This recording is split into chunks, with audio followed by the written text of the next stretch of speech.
Hopefully my recording today is not too noisy. I am recording this while I'm waiting for my van at the shop, so there's some background noise. By now you should be able to describe the three main types of labor in the American colonies. It is hard for us to imagine, but their society really didn't have very many people who were just looking to get a job. With this video, we're going to focus back on our unit target, which is to compare and contrast the political rights and economic activities of the three colonial regions. We'll spend a little time comparing the regions and the types of labor used in each region. This map shows where enslaved people were sold in U.S. history. Notice the flags and labels marking New England, Middle, and Southern colonies. Whew, I'm having a hard time controlling that cursor. So, New England, Middle, and Southern colonies, you see the flags now. We are focused on the colonial era. This map has pink dots for places where people were bought and sold only during the colonial era, and purple dots for the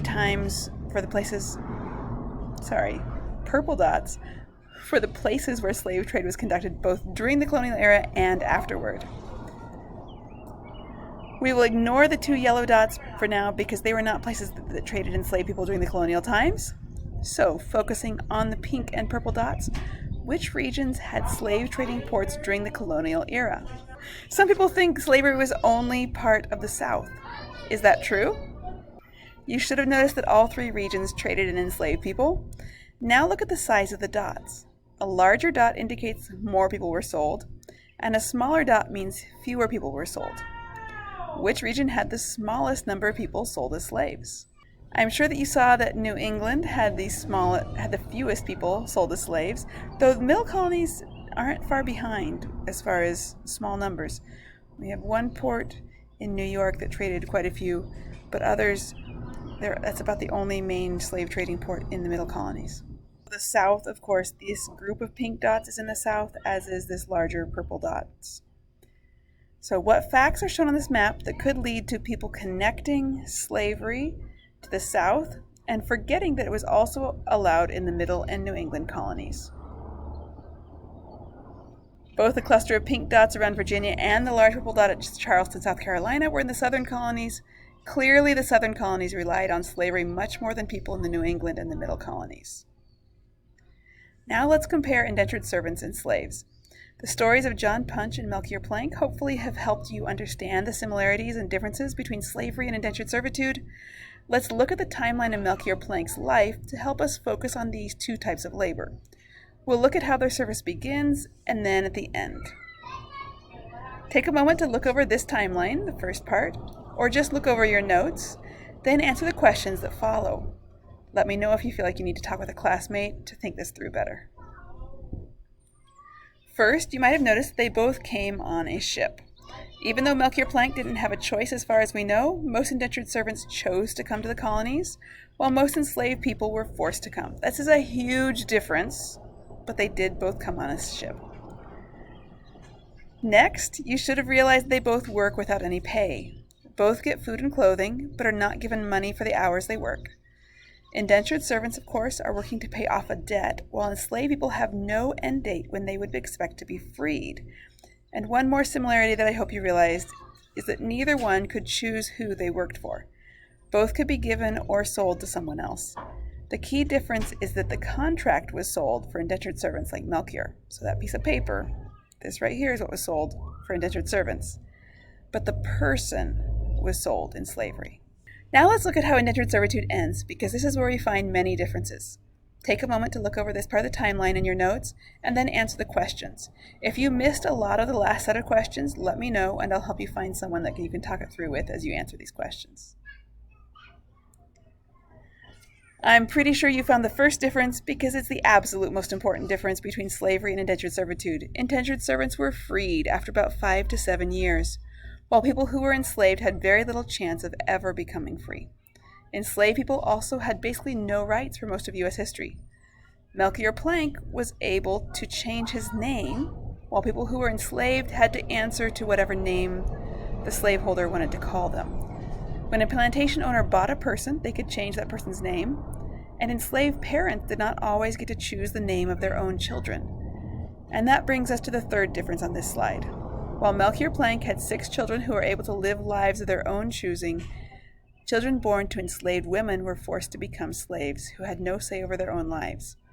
John Punch's children were fortunate that their mother was not enslaved, so they escaped this cycle of slavery. Very few children of slaves share that part of his story. From 1808 to 1865, all of the African Americans in the U.S. who were sold as slaves had been born to an enslaved mother. It is estimated that a total of more than 9 million children were born into slavery in what is now the United States. Those children generally had no chance of getting their own farms and living their own lives the way they chose, even in the simple way that Melchior Plank's children did. Finally, here's a chart comparing 3 types of labor. Apprentices, remember you had that short video on apprentices? They were kind of like a combination of indentured servant and a student at a vocational program like at a school like WSU Tech, learning to do a skill. They had to do some boring tasks like cleaning, and they had to do whatever their master told them. But over the years, apprentices learned the skills that would allow them to run their own businesses. Let's think back to what you learned about the colonial regions. Go ahead and pull out your notes and look at the chart that shows the economic activities in the 3 regions from page 114 and 115 in the textbook. What economic activities would require years to learn the skill? This is kind of a take your best guess question. You might have guessed that shipbuilding would require several years to learn the skill. Some young men could have been apprentices to shipbuilders. There would have been apprenticeships related to rum making because a cooper or barrel maker was a skilled trade. While being the captain of a sailing ship takes years to learn, most sailors just learned on the job and didn't have a formal apprenticeship. So really, shipbuilding and rum making are about the only ones that would have had apprenticeships that are on those lists. Fishing and farming would usually have been a trade passed from father to son. Many of the other jobs learned by apprentices are not listed in your notes because they did the kinds of work that were needed for people in every city, right there. Building homes, you don't ship that across the world. People who were apprentices maybe don't show up on that chart as much. But basically, any place you had a city, you would have a large number of jobs that required apprentices. The middle colonies have the economic activity of trade listed. Merchants, that's the people who do the trading business, the one who own the trading business. Merchants would have needed strong men to load and unload ships, but that's not a skill that takes years to learn. Indentured servants or slaves would do that type of work. Farming takes some skill, but it also takes a lot of repeated tasks. New England and Middle Colonies farmers usually wanted indentured servants if they were needing extra help on their farms, because many of the indentured servants from Central Europe had grown up on farms. So look at the chart and compare each column and then answer the following questions. You probably saw that both apprentices and indentured servants worked for around 7 years and had contracts. This means they usually made a choice that led them to become an apprentice or indentured servant. On the other hand, enslaved people had no choice and very little chance of becoming free, even if they worked for 7 times as long as the apprentice or indentured servant. Take a look at the chart again. What do you notice that it is the same about all 3 types of labor? You probably saw that all 3 types of labor were unpaid. Keep in mind that even though indentured servants and apprentices were not paid, they stood to gain something that they wanted from their work. I want to make sure this point is very clear. While there are a number of similarities between enslaved people, indentured servants, and apprentices, slavery was much worse than the other 2 because it took away all self-determination from the enslaved person. The apprentice and the indentured servant both could look forward to being free, but most enslaved people had no hope of freedom. The indentured servant and apprentice could both look forward to life after their unpaid labor, and it would probably be a life better than the one they had before their service. Enslaved Africans, on the other hand, had been forced from their homes where they had families and were living the lives that they chose. If they survived the Middle Passage, they found themselves in an unfamiliar place with people they did not know, they didn't speak the language, and they were forced to do work with no hope of ever returning home. I cannot imagine a situation that would be worse than that.